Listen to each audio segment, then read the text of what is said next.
reticencias que está a mostrar o Bloque para pactar co Partido Socialista en cidades, por exemplo, como Ourense ou Vigo?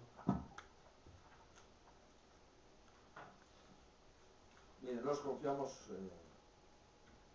en que todos debemos de reflexionar despois do que pasou nas eleccións municipais, e os partidos, os que gañan e os que perden máis e os que perden menos, pois supoño que tamén deben de reflexionar.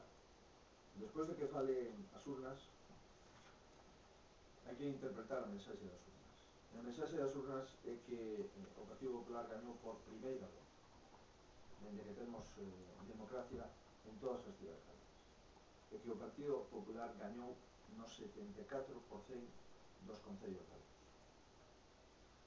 Estos son, creo, dous datos, non opinións, senón datos que falan por si solos. O máis importante, probablemente, polo menos a reflexión que nos facemos, é que nos momentos de máis dificultades os ciudadanos votaron masivamente o Partido Popular en Galicia e no resto das comunidades autónomas que conforman España.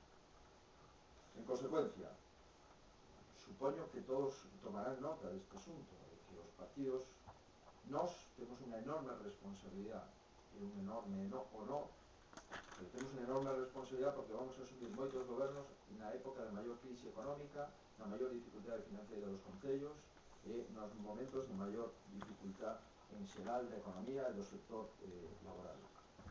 No ámbito dos bipartitos, neste caso BNG ten que ver exactamente como lle foi nestas eleccións. E cando o BNG lidera un goberno, polo que vimos nos concellos donde lideraba ese goberno, non obtivo malos resultados. Cando o BNG era simplemente un socio do PSOE, se afundiu. Será o BNG, por suposto, do seu Consello Nacional o que adopte a última decisión. Eu non podo opinar polos nacionalistas, nin podo pensar que é o que van a facer. Dende logo, temos un acordo dentro do partido de que goberna a lista máis votada, e ese acordo o vamos a poñer a disposición nos plenos de constitución das corporacións locais, o 11 de xuño. E a partir de aí, simplemente quero recordar que en Vigo gañamos claramente as eleccións a falta de un concellal para a maioría absoluta. En Lugo, despois de 12 anos, gañamos claramente as eleccións a falta dun concellal para a maioría absoluta, e nós facilitamos o goberno de Lugo durante a anterior legislatura porque o Partido Socialista fora a lista máis votada.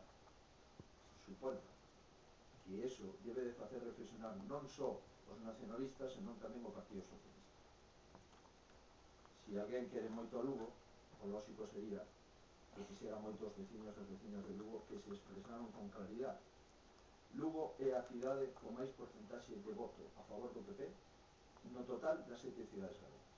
Sería sorprendente que na cidade onde máis se vota a un candidato do Partido Popular non fora o alcalde.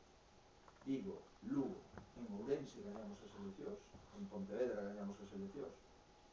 Simplemente, agora é o momento da coherencia. Espero que todos estemos a altura de este momento.